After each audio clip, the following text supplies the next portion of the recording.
Shot দিয়েছে 90 দশককে কেন্দ্র করে এই প্রিন্স সিনেমাটি নির্মাণ করা হয়েছে। হ্যালো এভরিওয়ান, আসসালামু আলাইকুম। আশা করি সবাই ভালো আছেন, সুস্থ আছেন। আমি শাওন আছি আপনাদের সাথে।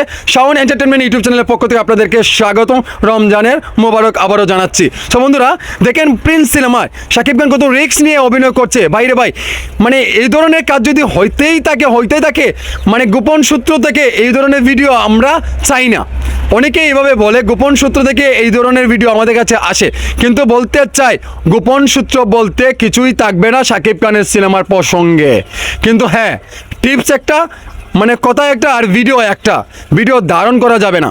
এই যে আপনারা দেখছেন প্রিন্স সিনেমার এত সুন্দরভাবে একটা শট দিয়েছে আমাদের মেগাস্টার শাকিব খান। কেমন লাগছে আপনাদের কাছে? সত্য কথা বলবেন, একদম প্রমিস নিয়ে বলবেন।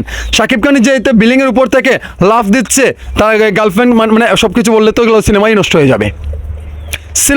যাবে।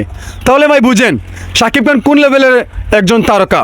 বাংলাদেশে মেগাস্টার এমনিতে হয় নাই, দুই বাংলার জনপ্রিয়তার শীর্ষে আমাদের ঢাকায় সিনেমা মেগাস্টার শাকিব খান। এটা মানতে হবে, কেউ মানেন বা নাই মানেন, এটা আপনি একজন দুইজনে না মানলেই সমস্যা নাই। মেগাস্টার আমরাও তো এখন মেগাস্টার বলি না, এখন গ্লোবাল মেগাস্টার বলি ভাই, গ্লোবাল।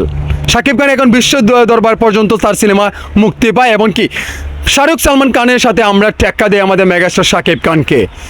আমাদের বাংলাদেশে শাহরুখ খান হচ্ছে, বলিউডে শাহরুখ খান হচ্ছে, শাহরুখ খানই তো ইন্ডিয়া শাহরুখ খান, কিন্তু আমাদের বাংলাদেশে শাহরুখ খান হচ্ছে আমাদের শাকিব খান। হ্যাঁ, সম্ভব। আপনারা দেখেন শাকিব খান ছাড়া অন্য নায়কের সিনেমা কি এভাবে একটা ব্যবসা সফল সিনেমা দিতে পারবে না তো, জিন্দিগিতেও পারবে না, 50 বছরও পারবে না।